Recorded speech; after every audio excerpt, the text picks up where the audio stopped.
Amava il valzer e ballare tutta la notte. Lei una fanciulla appena 17enne.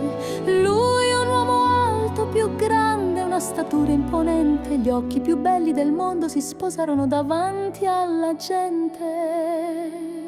Erano pazzi dell'opera delle arie di Norma, talmente tanto l'amore da dare il nome alla figlia. È certamente da loro che mi viene la musica, chitarre, trombe, mandolini e tanta fisarmonica. I miei nonni paradiso mi han lasciato un sorriso, una voglia di continuare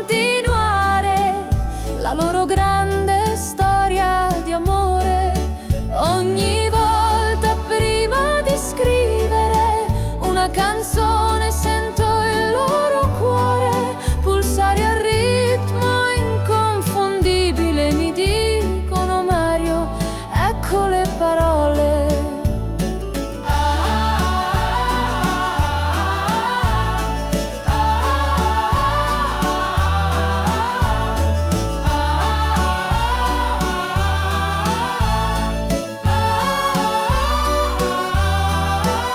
Ci sono persone che ti restano inchiodate nel cuore, altre che nemmeno ti ricordi perché hai dimenticato il loro nome. Poi ci sono quelle che ti indicano il percorso da seguire, ed è forse questo il più bel regalo che il mondo possa offrire.